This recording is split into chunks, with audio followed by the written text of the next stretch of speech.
Hello, class. I'm here to talk about the last problem for chapter 6. On your midterm, I would advise you to take a look at these problems. They're probably going to be very similar. Of course, I'm just going to be changing the numbers. Make sure that you pay attention when you're being asked a higher than or a less than situation. That's very important. That will change your whole percentage. Problem 88 is actually pretty simple. I mean, simple compared to the other ones that we did, pretty complete ones, so it shouldn't be a long video.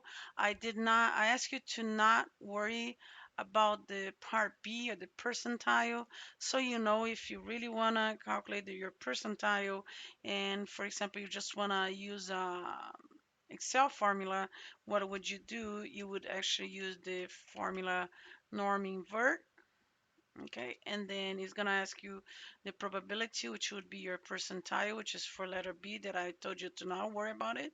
Your mean, 28, your standard deviation of 5, 28 and 5, which that would be your answer, 36.22. I told you to not worry about letter B. Okay, so you're probably saying that Facebook provides a variety of statistics. Actually, Facebook uses a lot of statistics data. And on its web, that detail the growth and popularity of the site on average 28%. So we know we're referring 28%. Why it's showing like this? I already put the formulas that is going to adjust as I enter the standard deviation. As by now you should know below the curve, above the curve, to the right, to the left, negative, positive. Uh, it's same values for to the right 50%, add to 50%, and then to the left add to 50%. Here is giving you exactly the percentages in a total of 100% for the whole curve. This is just summarizing everything else we have done so far. So if my, and then says right here, it follows a normal distribution. There's my curve with a standard deviation of 5%. Okay, and then it did calculate it for me. What I did, the mean plus 1 times, I mean, the standard deviation times 1. So I just added 5, and then the standard deviation times 2, so 5 plus 5, 10, and so far so on. And then I did a subtraction to the left, negative signs. And this, remember, let's just use minus 3 standard deviations plus the 3 standard deviation as far as our normal distribution or the empirical rule, which I think I mentioned in another video that you could find something between that would say instead of a percentage. Let me move around because this is actually showing percentages. You could see, why is it still showing me like this? Silly. Okay, here you go. You could see something like that, but I too remember mentioning another video. I said 68, 94. No, no, no, 95. And then I also said you could see 68, um, the actual values, and then 99.72. However, the whole curve is really 100%, and that's why you see this. They added on this bell curve that I made sure to provide for chapter 6 that would add up to 100 percent. A lot of times tell you something on the videos and then I think about it later on and I catch myself and I know I made a mistake or I said something incorrect that could confuse you, and that's why I always try to go back and address it. Okay, so the correct 68, 95, 99, not 94, as you might have heard from me before. Okay, so right here is still talking about on average 28% of 18 to 34 years old check their Facebook profiles before they get out of bed in the morning. Well, I'm not guilty of that. I'm checking my emails. Suppose this percentage follows a normal distribution with a standard deviation of 5%. So we know we're talking about percent in this case, really one change. We're still going to be using the numbers as they are. And it's asking me to find the probability that the percent of this population who check Facebook before getting out of bed in the morning is at least 30. That's another thing that you gotta be careful. At least 30. So how do you translate that?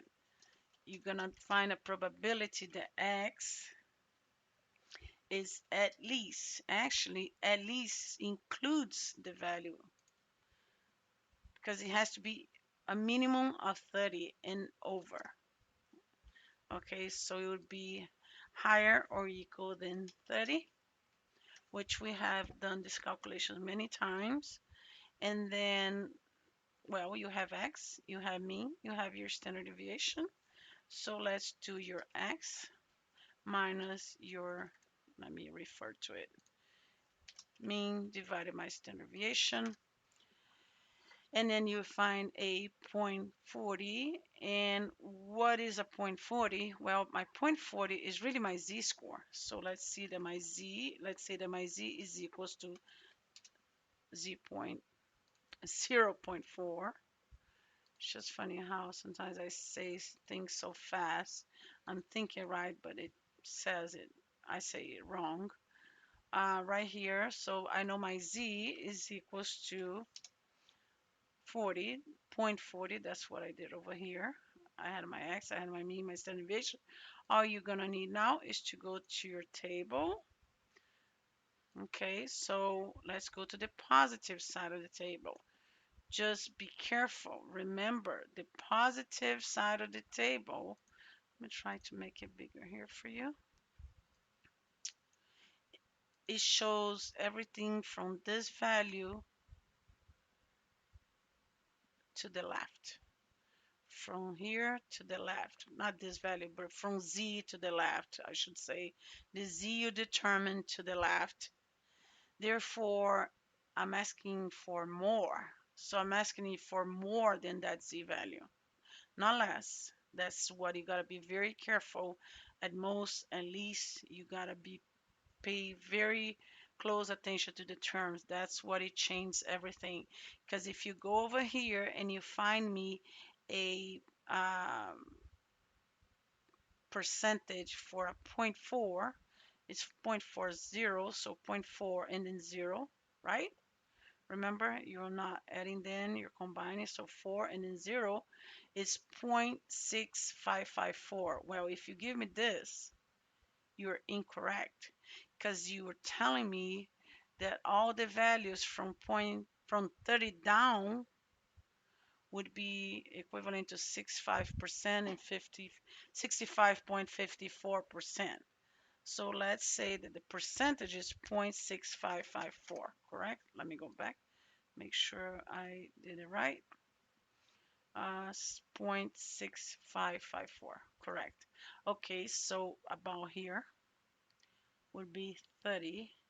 So everything else here below would add to 0.6554, which makes sense because if you add all this percentage plus this is 50%, remember? This side of the table is 50%. Well, right here, your value is 30, so you're really including only 15.54 out of the 34.13 because your 30 is right here, and that tells you exactly 15.54. So remember, this whole side right here is 50, correct? 50% minus, if you would do this value, you would know that from the mean to 30 years old, you would be 15.54%, which is including this within this 0 to 1 standard deviation. But that's not what I asked you. So now I'm asking you higher than that value. So we're going to do 100% for the whole curve minus everything else that comes below 30. So we're going to do that. The probability of X being at least 30 before getting any more is at least 30. Find the probability that the percent, not age. Sorry about that. These are percents. These are not age. Sorry. So 30%. So the probability that 30, at least 30% check their Facebook before getting out of bed is going to be 1 minus everything else here. Remember? Oh, actually, it didn't format correct. So point, I don't think it's going to give me the results. Yeah, I figure. Because it has to be formatted differently. Is it number? What is it? Let's try number, see what happened. Oh, of course, I didn't put an equal sign, so Excel is telling me, hello, what are you doing, lady? Okay, here we go. Perfect. So see, that's good to see the errors we can make. So let's set a couple digits, and let's make in percent since it's asking me the percentage. So the probability that the percent who check is at least 30 is actually 34.46. So yes, we're confirming is at least 30%, is actually higher than 30% or about 34%. Remember, I did not ask you for letter B, so I did show you quickly at the beginning of the video, but don't worry about it, and we would be done with chapter 6. You most likely will find problems, longer problems like this on your midterm. You That's a guarantee. We didn't go over that for nothing. And of course, the other chapters for next week, week 4. Wow, midway. We're gonna be covering chapter 7 and 8. Everything's still related, so nothing to be scared of. Let me open here quickly. The central limit theorem is just gonna prove that the more information you will collect, you're gonna notice that everything's gonna tend to center, and that's why you have a peak right here in the center. Um, so we're gonna be talking about that, and of course I'm gonna be assigning problems, and then we're gonna start on chapter 8, okay, which is very interesting. Probably not gonna be putting many problems, but in the midterm, but definitely in your final exams. So it's gonna be important that you do pay attention to all the problems. And then I think we finally gonna jump. I don't know if on chapter 7 we jump on the T tables, perhaps. No, I think just here, which I mentioned, we're gonna have to actually pay attention whether sample is smaller than 30. Then we will be using a t-table distribution, not a z-table distribution, which you should be very familiar with the z-table by now. And also a known standard distribution. Okay, so we're gonna go over that next week, and then not this Sunday, a week from Sunday, you're gonna be having your midterm. And then for the week 5, when you're solving your midterm, I'm only gonna be covering most likely the end of the other portion or more detail or chapter 8, and then we see how it goes from there for the end of the term. Okay.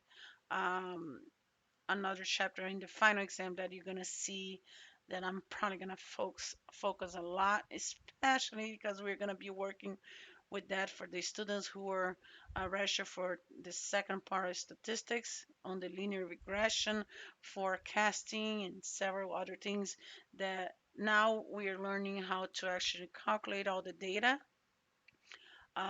for research, and on the 3371 portion of statistics, you're going to be learning how to analyze that data that is provided to you once we have gone through all this. Okay, and I hope this helps you. Thank you.